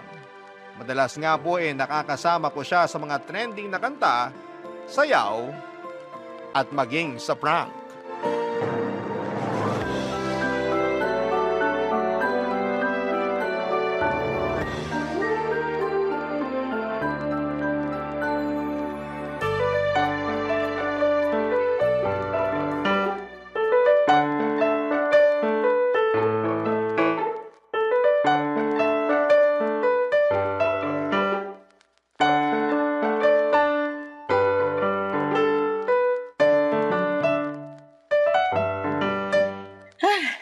Tigil na muna tayo sa kakasayaw. Ay, para akong hihikain sa kakalundag. Pahinga ka ng 10 minutes, ma. Tapos practice tayo uli, ah. Kasi naman, baka bukas hindi na to trending. Ang bilis pa naman ng transition ng mga trending sa SOCMED. Marami pa namang ibang mga magte-trend sa susunod. Sukuha na muna natin to, ha? Pero Ay. kasi ang cute ko pag sinasayaw to. Tabunan mo na lang ng filter ang video mo. Kahit magaslaw ka pa, magmumukha ka pa rin maganda. Sige na kasi, ma. Para makagawa na rin ako ng module ko. Eh kung unahin mo kaya yung mga module mo, no? Hindi puro pagsasayaw ang inaatupag mo. Wow! Biglang beast mode? Mama, bakit ah? Eh, tigilan mo na ako. Ayoko nang lumundag. Maghanap ka na lang ng ibang sasayawin natin. Hindi ko talaga kaya yan. Para ako nagsusumba ng 10 oras kahingal. Ay, Sige na nga. magsasaing lang ako. Tawagin mo ko kaagad kapag may nag-doorbell, ha? Ay, naku, umorder na naman online. Sumbong kita kay Papa kapag nag-video call kami sa linggo. Loka ka! Magkakabit ng telepono yung darating mamaya. Kailangang mabantayan para makabitan na tayo ng telepono. Telepono? Telephone? Yung nagre-ring ng malakas? Yes! Bakit pa? Wala naman ang gumagamit ng telephone ngayon. Puro cellphone na lahat. Nandito na kaya sa cellphone natin lahat ng kailangan. Kailangan ko yan para pangtawag sa mga opisina, lalo sa bangko. At kapag may inaasikaso sa City Hall at sa ibang government offices. Sasayang ka lang ng pambayad dyan, ma. Porque alam mong OFW si Papa kaya lustay ka, ha? Joke! Tumigil ka nga, Missy. Alam mo bang dahil sa telepono kaya kami nagkakilala ng papa mo? Dahil ba sa telephone kaya nabuntis kayo ng maaga ni Papa? Hoy, walang ganyan. Meron kaya? Hello, ito ako. Living proof na maaga niyo akong ginawa. Chos. 16 years old kami nung naging jowa ko ang papa mo, no? Tapos after 2 anniversaries, boom! Lumabas na ang bouncing baby girl niyo and that's me! Kahit naman maaga ka naming nagawa at wala sa plano, naging maayos naman kami sa'yo, lalo ng papa mo. Joke lang naman yun, ma. Mas sensitive ka pa sa akin, ako nga tong Gen Z. Ay nako, pag nalaman mo kung paano kami nagkatuluyan ng papa mo, baka makigaya ka na rin sa amin. Pero, hindi ka pwedeng magpabuntis ng maaga, ha? Yun ang wag mong gayahin. Paano po ba kayo nagsimula? Meron kasi akong song hits dati. Doon ko nakuha ang number ng papa mo. Song hits? Bago pa magkaroon ng internet, siyang kami umaasa sa mga lyrics at chords ng kanta na sumisikat sa radyo, lalo na sa mga mahihilig maggitara. Binibili yon mga 15 to 30 pesos. Depende sa mga kanta at kung sino yung nasa cover ng song hits. Parang magazine pero puro kanta ang laman. Kung puro kanta ang laman, bakit nandun ang number ni Papa? Kasali ba sa chords? Sa last page kasi noon, may mga nakaprint na sweet messages sa mga jowa. Tapos yung iba naman, naghahanap ng ka-phone pal. Saktong si Papa mo naghahanap ng ka-phone pal at pasado ako sa tipo niya ng ka-phone pal. Kaya tinawagan ko siya. Nak, si Mama. Siya pala talaga nag-first move kay Papa. Ang papa mo kaya ang unang gumawa ng move. Siya tong naghahanap ng ka-phone pal eh. Nakita ko, tumawag ako, and we lived happily ever after. Chos! After tawagan ni Mama ang telephone number ni Papa na pinost nito sa song hits ay doon na sila nagsimulang maging magkaibigan. Friends lang daw sila nung simula at noong nagkapalagaya na ng loob ay nauwi na yon sa ligawan. Hindi raw sila kagad nakitang dalawa papadudot at nakontento lamang sila na magkausap sa telepono. Kahit na hindi naman sila malayo sa isa't isa. Meron daw thrill na mafe-feel kapag boses lamang ang naririnig mo sa tao. Nawawala raw yung judgment sa itsura dahil kontento ka nang nakakausap siya kahit na hindi mo pa siya nakikita. Para sa akin ay malabo yun.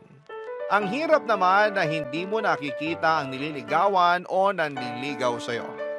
Hindi naman po sa pagiging mapanghusga at mapili sa itsura, pero iba pa rin kasi yung nakikita mo yung mukha niya, hindi ba? Yung nakakaharap mo mismo at hindi lang bumabase sa boses kung jojowain o totropahin mo siya. Mabuti na lamang at napunta ako sa bagong generation. Hindi ko napagdaanan ng mag-overthink kung ano ang itsura ng nakakausap ko sa telepono. Kaya lang sa generation namin ang hirap makahanap ng true love. True love na madalas ay natatagpuan sa mga magulang at lolo't lola natin. Bibihira nang makahanap ng ganon. Siguro yung epekto ng makabagong panahon. Doon ako napaisip, paano kung gayahin ko ang love story ng magulang ko? Nang may pakabit na ang telepono namin, ay sinubukan ko mag-dial ng iba't ibang number. Pero madalas ay wrong number at yung iba naman ay puro masusungit na babae ang sumasagot. Nawalan tuloy ako ng pag-asa, Papa Dudut.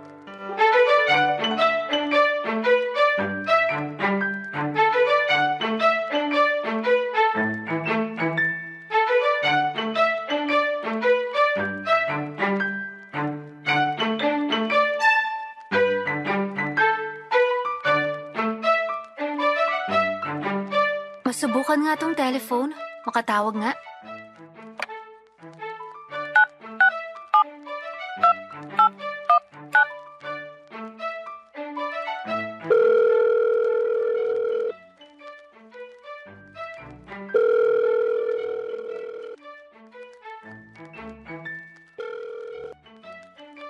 Hello? Hello po. Sino bang hinahanap mo? May binata po ba kayo dyan? Bakit ka naghahanap ng binata rito? Aasawahin mo? Getting to know each other muna, Mi. Lola. Kayong mga kabataan, paghaharot ang inuuna. Walang binata rito. Isa lang ang anak ko. 50 anyos na at pamilyado. May apo kayong binata. Mga 20 years old hanggang 25 po. Single and ready to mingle? Ay nako, magtatahi pa ako ng shorts ng anak ko. Sa iba ka na lang manggulo. Sige na, sige na. Di don't. Che!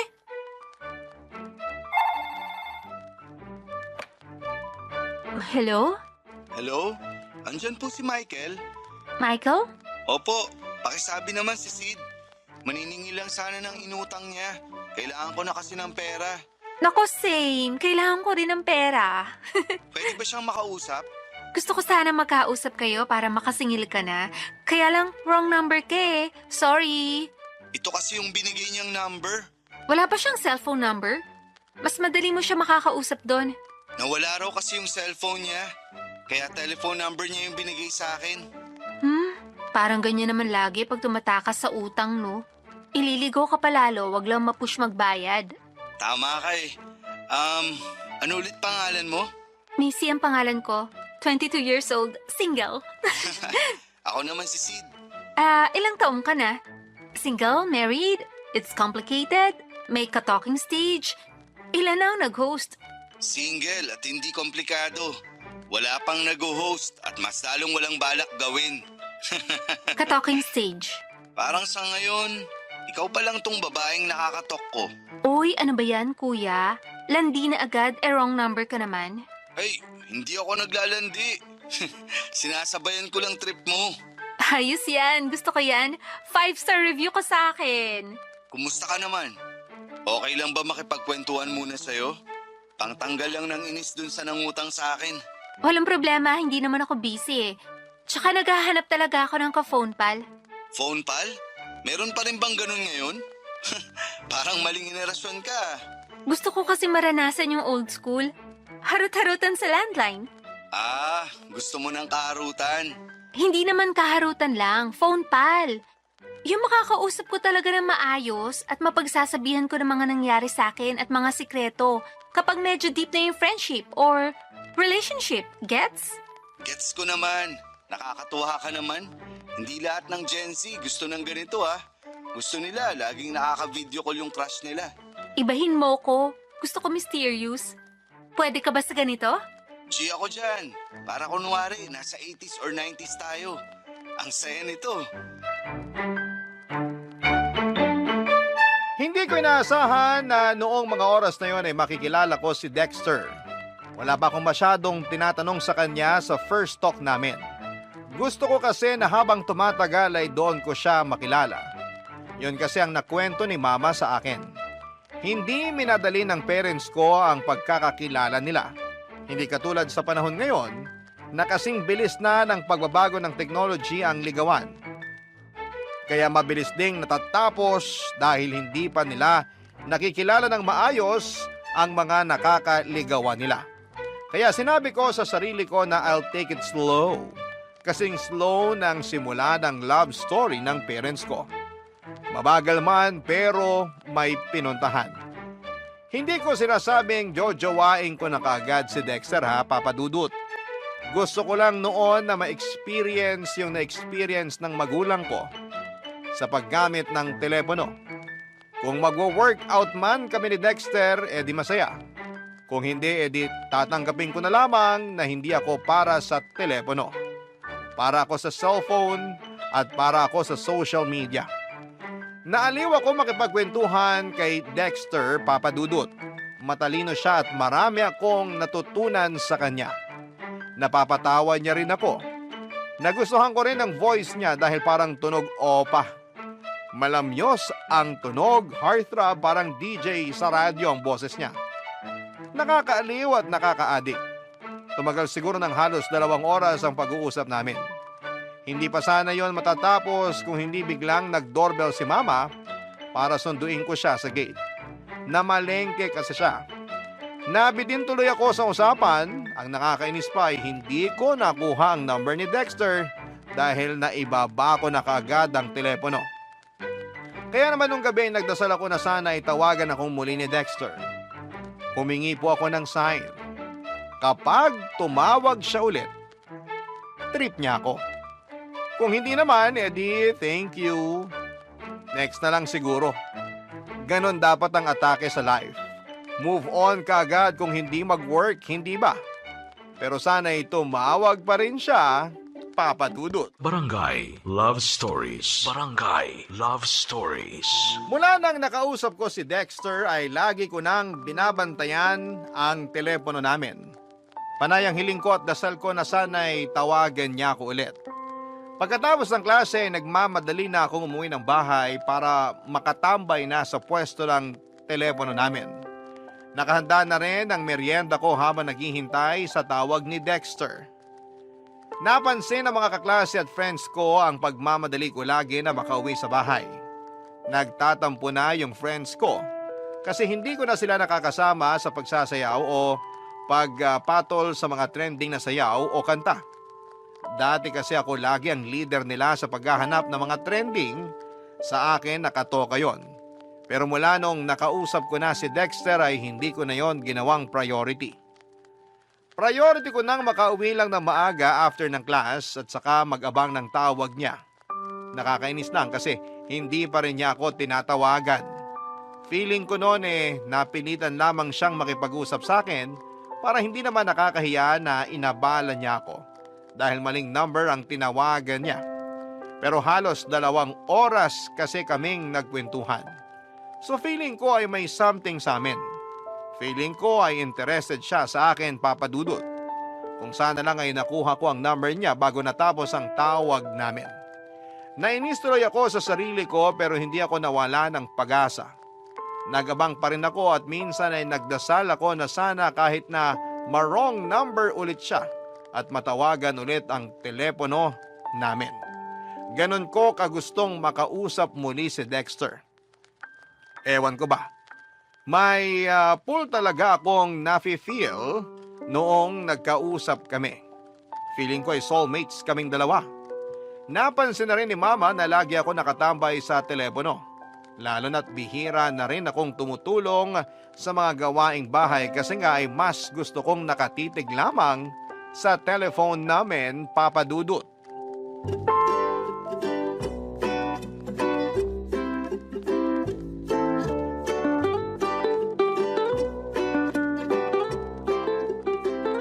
Oh, akala ko ba maling desisyon na nagpakabit ako ng telepono, ha? O yun, hindi ka na makaalis-alis sa tabi ng telepono. Kulang na lang itabi mo na rin hanggang pagtulog. Pwede po bang i-transfer ko sa room ko, Ma? Aba, hindi! Ako nagpakabit niyan at mas kailangan ko yan kesa sa'yo. Sino bang inaabangan mo tumawag sa'yo? Mga kaibigan mo? Hindi po. Wala namang telepono ang mga yun. Eh, sino nga? Papagalitan mo ko eh. Kahit hindi mo sabihin, pagagalitan pa rin kita kasi hindi ka na halos tumutulong sa mga gawaing bahay. Ewan ko, Missy, pero kapag naapektuhan ng grades mo dahil dyan, sa kakadikit mo sa telepono natin, malalagot ka talaga sa papa mo. Si Mama naman, kontrabida sa love life ko. May love life ka na? Boyfriend? Ano pangalan? Taga saan? Sino mga magulang yan? Ilan ang alaga nilang aso? May pusa? Anong kulay? Ang dami na agad tanong. Ano to, Senate hearing?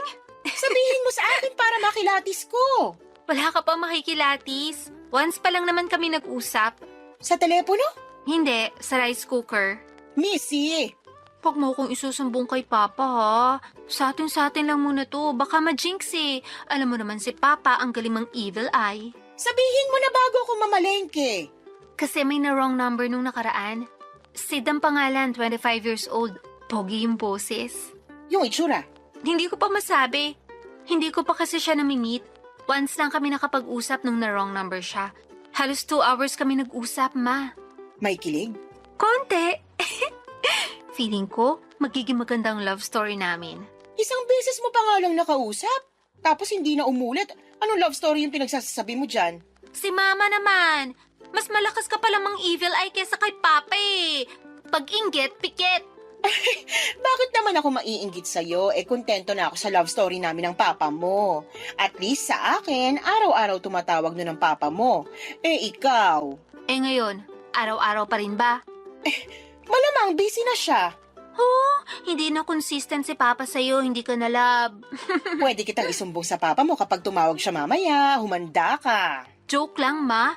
Ikaw nga tong naunang mga asar dyan eh, tapos ikaw din pala yung unang mapipikon. Hindi ako nangaasar, no? Sinasabi ko lang yung totoo. Hindi pa love story yan kung isang beses mo palang nakausap tapos wala nang follow-up. Gets? Panira ka talaga minsan ng pag-asa, no? Sige ka, kapag tumanda akong dalaga, forever kitang sisisihin. Ma, siya na nga kaya ang tumatawag? Anong sasabihin ko? Sabihin mo, hello. Ang helpful ah. Tatanong ko ba sa kanya kung anong paborito niyang gulay? Ilan sila magkakapatid? Sino ang favorite niyang kapatid? Sino yung kapatid na ipapakain niya sa shark para makasurvive? Alam ko na. Itatanong ko kung anong motto niya sa buhay and why. Sagutin mo na. Natutuliro na ako sa pagre-ring at boses mo eh. Hello, good afternoon. This is Missy. Wow, very demure. Very mindful. Very cutesy. Shh. Ay, sorry po. Wrong number po. Bye. Wrong number na naman. Nagtatanong kung nagbebenta raw ba tayo ng kambing and how much. Ano na?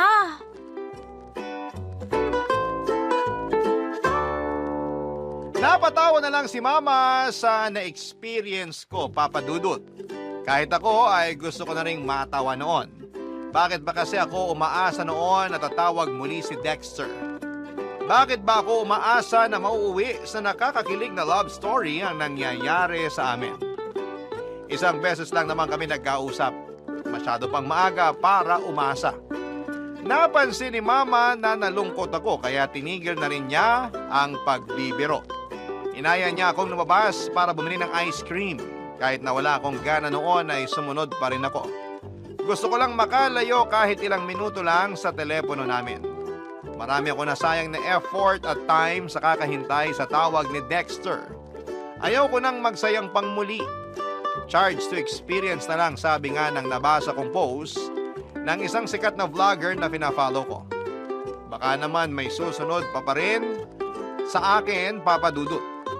Naisip ko na nagdedelu ako. Baka meron pang isang marong number at yun na ang forever ko. Sa mga sumunod na araw ay hindi na ako umasa pa sa tawag ni Dexter. Hindi na rin ako nagbantay sa telepono. Nagbalik loob na ako sa pagsasayaw at pagkanta ng mga trending sa social media. Kahit papaano ay nakalimutan ko na nga si Dexter. Hanggang isang hapon, pagka-uwi ko ay may inabot na papel si Mama sa akin. Sa pagtingin ko ay number yun ni Dexter. Ang akala ko ay pinaprank lang ako ni Mama. Pero sinabi niyang tumawag si Dexter at hinahanap daw ako. At binigay na lang nito ang number niya para tawagan ko siya kapag nakauwi na ako from school. Abot hanggang sa rings ng Saturn ang kilig ko. Hindi pa man din ako nakakapagpalit ng lapitan ko ng telepono namin para tawagan ang number ni Dexter. Si Mama naman, para mabigyan ako ng privacy ay pumunta muna para makipagmaritesan sa kapitbahay namin. Nakatatlong ring ang telepono nila Dexter bago niya yon sinagot. Kumabog ng malakas ang dibdib ko. Kakaibang kilig yun, Papa Dudut.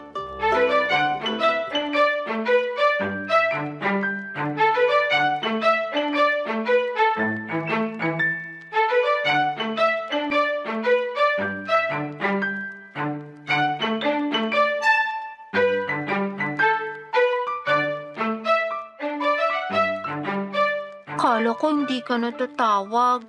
Parang inaabangan mo ang tawag ko ah. Hindi ah. Okay lang. Sinumbong ka na ng mama mo sa akin. Akala raw niya hindi na ako tatawag sa'yo. Inaabangan mo talaga ang tawag ko. Bakit ikaw? Hindi mo inaabangan na makausap ulit ako? Ibibigay ko ba ang telephone number ko kung hindi? Ilang linggo mo kaya akong ginost, no? Nakitawag lang kasi ako dati sa tindahan. Oh, bakit ka tumili? Alam mo ba, si mama ko nakikitawag lang din sa telepono ng tindahan dati para lang makausap si Papa. Sabi niya, 5 pesos per 3 minutes ang bayaran. Ang galing naman. Parang nauulit ang kwento nila sa atin. Kaya nga eh. Pero huwag kang mag-alala. Hindi na ako makikitawag sa tindahan para makausap ka. So, hindi mo na ako tatawagan? Ayoko magtampo pero gusto kong i-validate tong feelings ko. Hindi mo muna ako pinatapos. Ang ibig kong sabihin, hindi ko na kailangang makitawag pa sa tindahan. Kasi nagpakabit na ako ng telepono para makausap ka. Unlimited, hindi per 3 minutes lang. Ginawa mo yon for me? Modern day Prince Charming ka talaga. Pero pasensya ka na talaga ha, kung napaghintay kita ng 1 linggo. Nagkaroon kasi ng problema dun sa nagkabit ng linya ko. Ang hassle. Hayaan mo na. Ang importante, nakakapag-usap na tayo. Tatawagan mo ulit ako, ha? Oo naman. Sabihin mo lang kung anong oras kita pwedeng tawagan. Ako na ang mag-a-adjust. Lagi lang naman ako rito sa bahay. Work from home kasi ako. Marami akong time for you. Gusto ko yan. Love language ko kasi ang quality time. Pero matanong ko lang. Okay lang ba sa'yo na sa telepono lang tayo nakakapag-usap? Ayaw mo bang magkita muna tayo? O kaya mag-usap sa cellphone or Facebook man lang? Ayoko. Gusto ko nga nitong usapan natin sa phone eh. Tunog mysterious. Ayaw mo ba? Hindi naman. Iniisip lang kita. Mas bata ka kasi sa akin ng 5 years. Feeling ko mas gusto mo yung ligawan sa Facebook tulad ng iba. Liligawan mo ko? Pwede ba? Oo naman. Nagtatanong ka pa? Para saan pa ang ilang linggo na paghihintay ko sa'yo kung babasta rin din pala kita? Para naman akong crazy nun. Hindi ko alam pero kinilig ako bigla. Ganito pala yun. Ang sarap sa pakiramdam. Parang may nangingiliti ng lungs ko. Ay, Hindi ka pa ba nakaka-experience ng kilig? Wawa naman. Busy kasi sa trabaho at sa parents ko. Parang wala akong time para makaramdam ng kilig.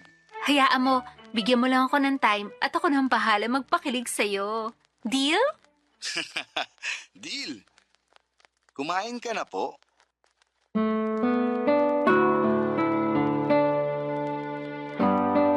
Ang simpleng linyang kumain ka na po. Pero iba ang atake at kilig noon sa akin. Gets ko na tuloy yung mga memes sa Facebook na laging ginagamitan ng linyang ito, Papa Dudut. Effective pala siya. First time na may nagtanong sa akin ng, kumain ka na ba? Maliban kay mama. Kahit friends ko ay walang pakialam kahit mangisay pa ako sa gutom. Pero si Dexter ay naramdaman ko ang sincerity nung tinanong niya kung kumain na ba ako. Dagdag 12 points siya ron, Papa Dudut. At mas lalo lang nadagdagan ang points niya sa akin nung kinantahan niya ako habang magkausap kami sa telepono. Pinipigilan ko lang na tumili dahil baka isipin niya patay na patay ako sa kanya, which is true naman. Pero it's too early na ipakita yon sa kanya, hindi ba? Kunwari, dalagang Pilipina ako ng 80s. Ang exciting talaga, Papa Dudut. Hindi muna pala ako nagkwento kay Mama tungkol kay Dexter. Gusto ko munang solohin ang nafe-feel kong saya. Araw-araw kami nagkakausap sa phone ni Dexter at nagbalik na naman ako sa pagmamadaling makauwi ng bahay. Nakalimutan ko na naman na ako nga pala ang leader ng mga kaibigan ko sa pagpatol sa mga trending sa social media. Mas inuna ko talaga ang love life ko kesa sa kanila na normal naman sa panahon ngayon. Kahit naman friends ko, nakakalimutan nila ako kapag may mga boyfriend na sila. Saka lang sila bumabalik sa akin kapag break na sila. So bakit hindi ako gumanti? Lalo kung magiging happy naman ako sa pagganti, hindi ba?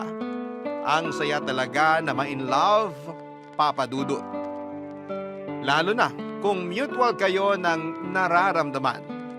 Hi pag-ibig, bakit ngayon ka lang dumating? Tadhana, bakit late mo ring pinarating si Dexter sa akin? Barangay Love Stories. Barangay Love Stories. Umabot na kami ng 3 buwang magkausap ni Dexter, Papa Dudut. At aaminin kong na-fall na ako sa kanya. Alam kong ganon din siya sa akin. Lagi niyang pinaparamdam sa akin na gusto niya ako. Pero hindi ko pa siya sinasagot at gusto kong mas makilala pa siya. Yung hindi ko pagsisisihan sa huli. Ayokong magmadali na sagutin siya kahit na excited na ako sa part na magiging official na kaming dalawa. Sinabi ko na papaabutin ko ng 6 months ang ligawan namin at doon ko siya sasagutin. Bale, binabantayan ko pa rin kasi noon kung may ilalabas siyang red flags. Pero so far naman ay green flag siya all the way. Hindi pa rin kami nagkikitang dalawa, Papa Dudut. Nag-decide kami na kapag sinagot ko na siya ay doon na lamang kami magkikitang dalawa. Pinaghahandaan ko rin kasi yon. Medyo nagkalaman ako the past few months dahil habang magkausap kami sa telepono ni Dexter ay panayang lanta ko ng mga pagkain. Na-enjoy kong mag-food trip kapag kausap siya. Ganon din siya. Napansin nga yun ni Mama, sabi niya ay normal daw yon kapag nai-in-love sa isa't isa. Nakaka-enjoy daw kumain na magkasama. Napangiti ako kasi ganon yung... Kaya kapag nagkita na kami, hindi ba, ay maaaring pareho kaming chubby. Mararanasan ko na rin yung food trip ng magkarelasyon na magkasama na kami. Excited na akong dumating ang araw na yon. Pero willing to wait pa rin naman ako para sa ikakatibay ng relasyon namin. Pinayuhan ako ni Mama na hindi ko kailangang magmadali lalo't pareho pa na nafe-feel ko. Paano na lang kaming mga bata? Tama naman siya. Saka syempre ayokong sumugal kaagad lalo't pwedeng si Dexter ang maging first boyfriend and first love ko. I want to make it special, Papa Dudut. Yon ang pinangako ko sa sarili ko. Kaya kahit medyo atat nang ma-experience ang full package ng loving relationship ay pinili ko pa rin na magtimpe, Papa Dudut.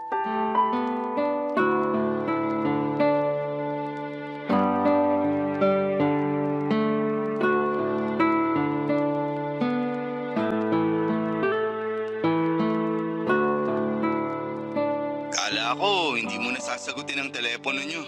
Sorry ha, hindi ko alam na umalis pala si mama ng bahay. Wala tuloy sumagot sa tawag mo nung wala ako. Nasaan ka ba nun? Nag-alala ako eh. Baka ka ako, nakakita ka na ng opa sa daan at nakalimutan mo na ako. Che! May pinag-usapan pa kasi kami para sa thesis namin ng mga classmate ko. Medyo natagalan kasi may mga binackstab pa. Mas inuna mo pa ang pagbabackstab kesa sa akin. Huwag ka na magtampo, baby ko. Baby mo ako? Psh, kainis to. Nabigla lang ako. Ekis, babawiin ko. Saka na kita tatawaging baby kapag sinagot na kita. When kaya? Sorry, excited. Excited na rin naman ako. Kaya lang, wait pa tayo ng konti. Darating din tayo dyan. Alam ko naman. Kaya lang... gusto ko na talagang makadate ka. Masolo kita. Kung magde-date na tayo, ano bang plano mo? Marami na akong naplano. Pero yung gusto ko, ipasyal ka sa mga museum sa Maynila. Ipapakita ko sa'yo na walang kahit na anong sining ang papantay sa kagandahan mo. Naks, mukhang pinaghandaan mo yung pambobola mo na yan, ha? 2 weeks kong inanda yan. Purihin mo naman. Pwede na rin. Tsaka ano pa?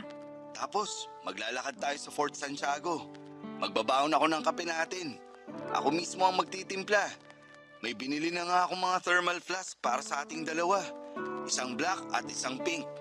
Yung black sa'yo, kasi yun ang paborito mong kulay.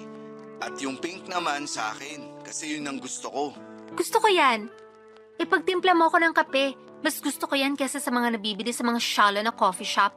Tapos, ikaw nang bahala sa biskwit, ha? Kung papayag ka nga, magluluto sana ako ng adobong manok. Tapos lalagyan ko ng maraming itlog pugo at sili. Picnic tayo. Gusto ko yan, ha? Picnic at adobong maanghang. Damihan mo ang siling labuyo. Paborito ko yun. Ikaw pa ba? Malakas ka sa akin eh. Tapos sa gabi, maglalakad tayo sa Jones Bridge. Maganda ang pailaw dun sa gabi. Para tayong nasa Hong Kong o Paris. Hindi pa ako nakapunta dun. Sige, puntahan natin. Bili ka ng chocolates at pulveron na para habang naglalakad may nakakain tayo. Hindi mo na kailangang sabihin yan. Bibili talaga ako. Lagi mo kayang sinasabi na paborito mo ang chocolates at pulburon.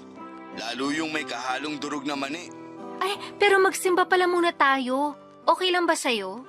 Mukha na ba akong demonyo para tanungin mo kung okay lang sa akin na magsimba? Baka lang kasi hindi mo na isali sa itinerary ng date natin. Gusto ko, hanapin mo ang pinakalumang simbahan sa Maynila. Doon tayo magsimba. Marami na kasing dininig ng mga hiling at dasal ang mga lumang simbahan. Sabi ni Mama sa akin, dasal daw ng ilang dekada ang nagpapatibay ng mga lumang simbahan. Sakto! Dadalhin kita sa San Agustin Church. Yun ang pinakalumang simbahan dun. Alam mo ba na yun lang ang simbahan na nakaligtas sa mga matitinding pagbomba ng World War II? Wow! Hindi ko alam yan Kakainis ka. Oh, bakit naman nakakainis ako? Kaya ang daling ma-fall sa'yo kasi ang talino mo. Kahit hindi pa kita nakikita, alam kong ikaw na talaga. Ang gwapo ng utak mo, boy! Parang masama pa ang loob mo na ako na ang dawan para sa'yo. Masama lang ang loob ko kasi hindi na ako makapaghintay na makita ka. Pero alam kong kailangan ko pa maghintay. Totoo ang sinabi ko kay Dexter kaya mabilis din akong nahulog sa kanya dahil sa katalinuhan nito.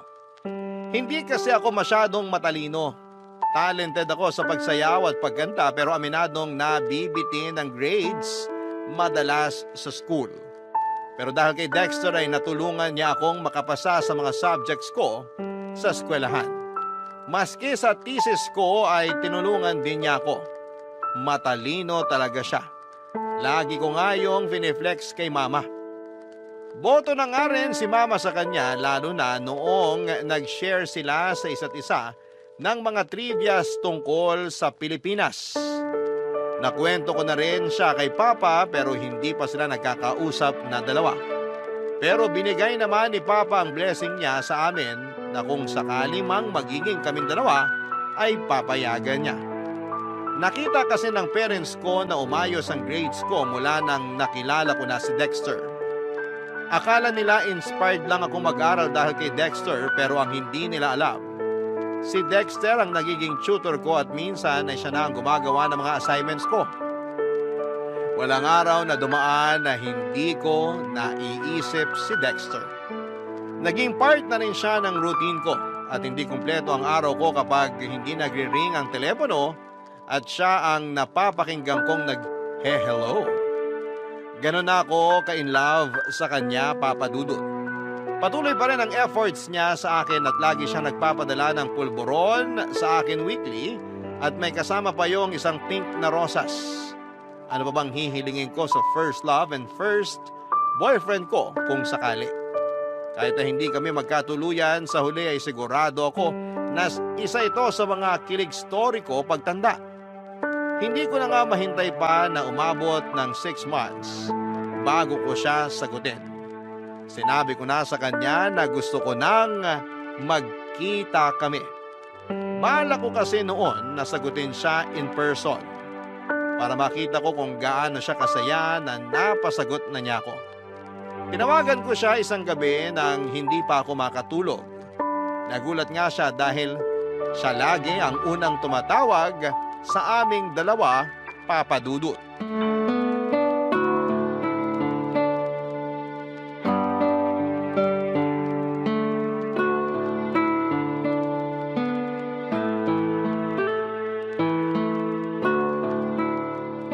Nagulat ako.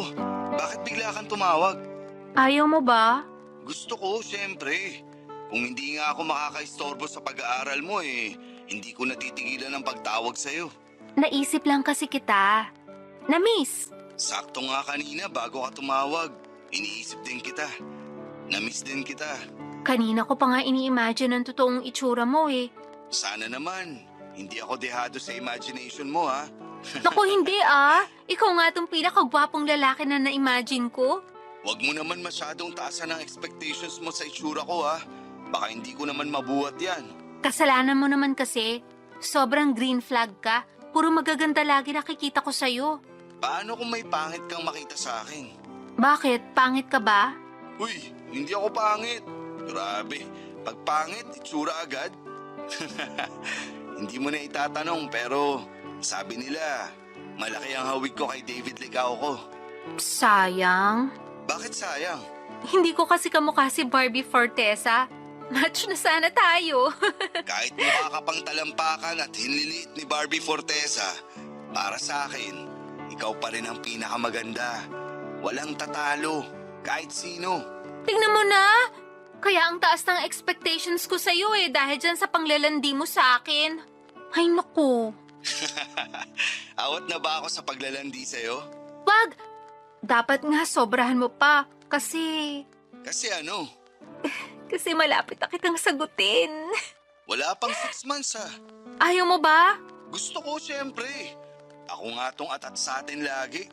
Magkita tayo bukas? Sunduin mo ako sa school? Ano hindi ako pwede bukas. Sasamahan ko magpa-check up tatay ko. Sa Friday kaya? Sakto wala na akong pasok kinabukasan. G? Hindi rin ako pwede ng Friday.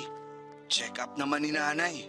Bakit kaya hindi mo nalang pagsabayin ng check-up ng nanay at tatay mo sa loob lang ng isang araw? Para hindi ka na rin mapagod. Magkaiba kasi sila ng doktor. Medyo magkalayo yung mga clinic. Sa weekend? Di ba day off mo sa work pag weekend? Wala rin akong pasok. Rest day ko yon kasi hindi muna namin aasikasuhin yung thesis namin. Ano na, G? Teka. Tatanong ko kay nanay kung wala silang lakad. Bakit kailangan mo pang tanungin? Para ano?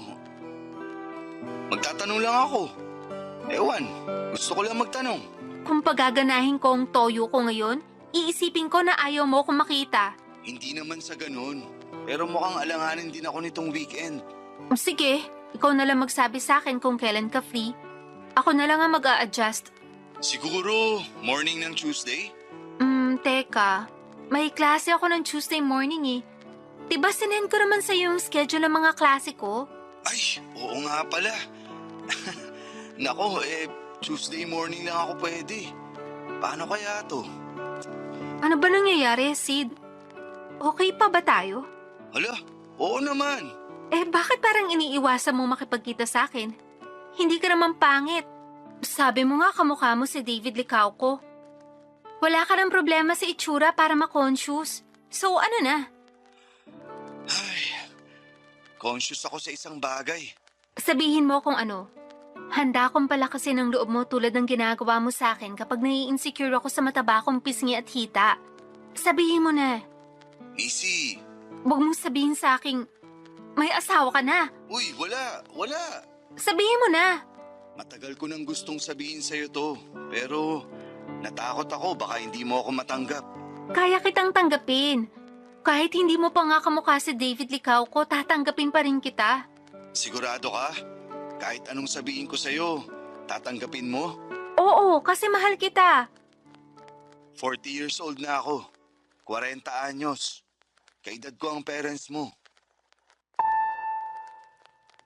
Hindi ako kaagad nakaimik sa inamin ni Dexter Papadudut. 40 years old na siya. 40. Parang 20 pesos na pinagdikit sa wallet. Kaedad niya mga magulang ko. Napansin ni Dexter ang pananahimik ko noon. Mahina siyang nagsorry at sinabi sa akin na akala niya nung unang beses na nakausap ko siya ay hindi na masusundan yon. Kaya nagsinungaling siya sa akin at sinabing 25 years old na siya. Kaya lang daw hindi niya napigilan na magkaroon ng interes sa akin dahil napapatawa ko raw siya. Hindi ko alam kung paano tatanggapin ang binalita niya sa akin, Papa Dudut. Napadiin nga ang hawak ko sa handle ng telepono. Hanggang sa sinabi ni Dexter na tatawag na lamang siya ulit kapag nawala na yung pagkasya ko. Nauna nang nag-bye-bye si Dexter sa telepono, Papa Dudut. Pero ako'y hawak ko pa rin ang handle ng telepono kahit narinig ko na ang pagkaputol ng linya. Hindi ko pa nasasabi kay Mama ang tungkol sa mga nalaman ko kay Dexter, Papa Dudut. Alam ko magagalit si Mama at baka ipaputol niya ang telepono para hindi kami makapag-usap muli ni Dexter. Panay na rin ang iwas kong makausap si Dexter habang nag-iisip ako kung ano ang gagawin. Nagpapalate ako ng uwi para hindi ko maabutan ang tawag niya at masaktuhan si Mama na makausap niya. Naguguluhan talaga ako at nalilito. Gusto kong bawiin ang pagmamahal ko para kay Dexter dahil sa mga nalaman ko pero hindi ko po kaya. Kahit kasi ganon ang mga nalaman ko ay alam kong may feelings pa rin ako para sa kanya. Hindi ko alam ang gagawin ko mga kabarangay. Sana'y matulungan po ako ng mga listeners ninyo para makapag-decide. Issue sa akin ang age gap namin na 20 years. Ang awkward para sa akin dahil kaedad niya ang parents ko pero mahal ko na siya. At siya na talaga ang gusto kong maging karelasyon. Hihintayin ko po ang advice ninyo mga kabarangay. Maraming salamat po. Ang inyong kapuso at kabarangay forever, Missy.